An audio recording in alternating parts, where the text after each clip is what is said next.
A review is never late, nor is it early. It arrives precisely when it means to.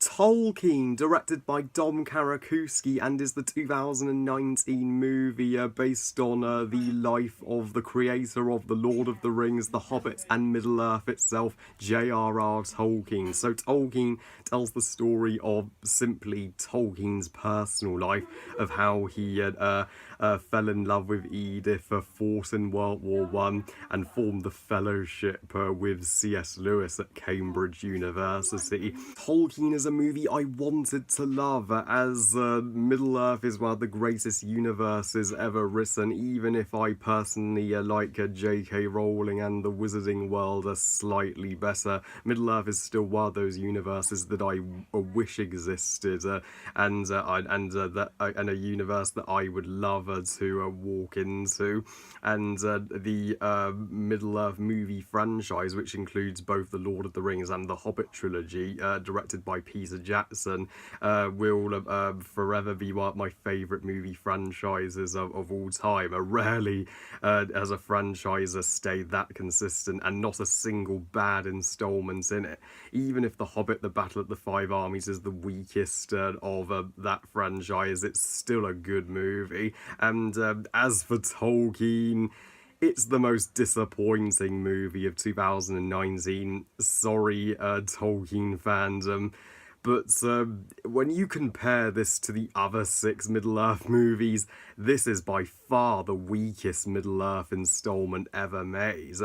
Without Peter Jackson, this movie suffers a big time.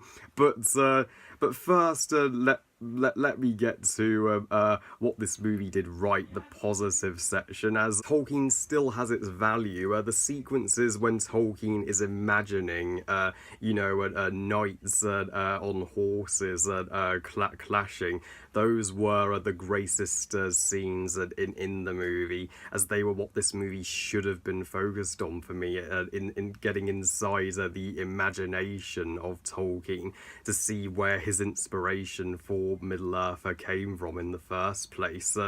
And Nicholas Hoult is a serviceable Tolkien, and Lily Collins is a solid Edith, and their love story, while by no means an epic romance, is still incredibly adorable, and the better part of Tolkien's personal life for me.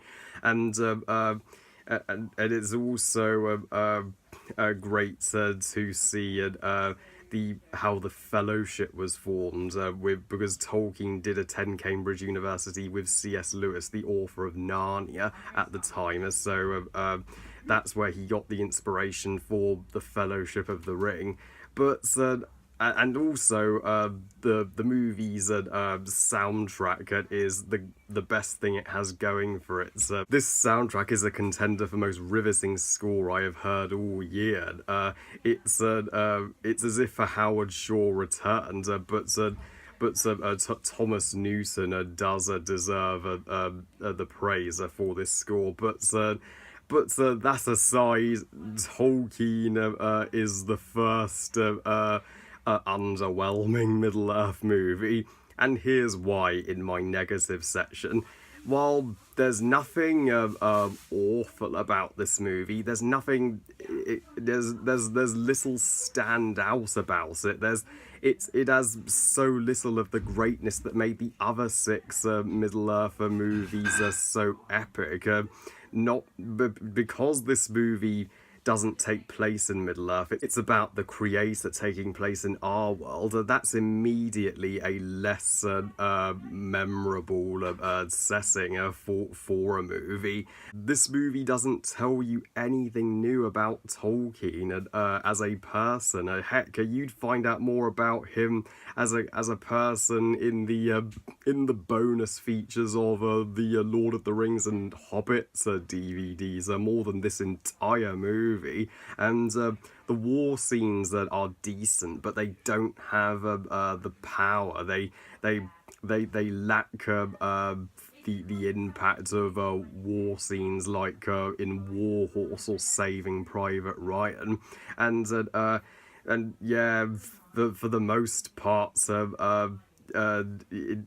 this movie portrays Tolkien's life as rather uneventful. My God, does this movie feel longer than it is? In the Lord of the Rings and Hobbit trilogies, I never had a problem with the pacing, even though those movies are each 3 hours or slightly less.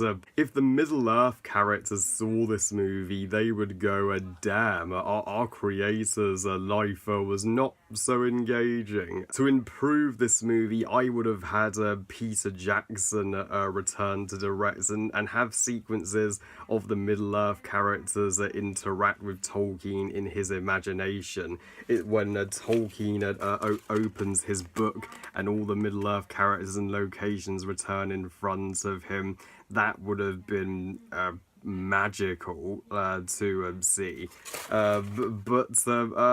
But overall, Tolkien, while not without its highlights, is still a bland movie and by far my least favourite Middle-earth movie yet. Though this movie did inspire me to post part 11 of the Hobbit claymation and to get my claymation finished. So at least that came out of it, but I had more fun making my claymation than I did watching this movie, in all honesty. But here's my updated Middle-earth ranking, as my ranking has changed now on rewatch.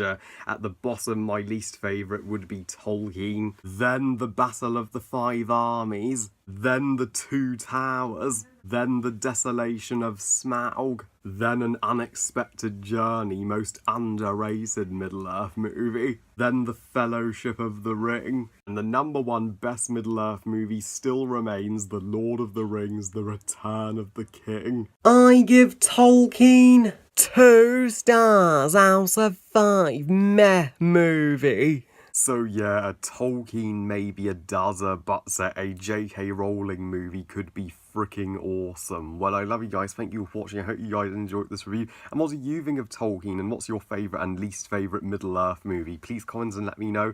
Please like this video and subscribe. Please follow me on Twitter and on Google Plus and on Instagram. And I'll see you all next time when I review John Wick Chapter 3 Palabellum. And remember, movies are us. Bye, guys.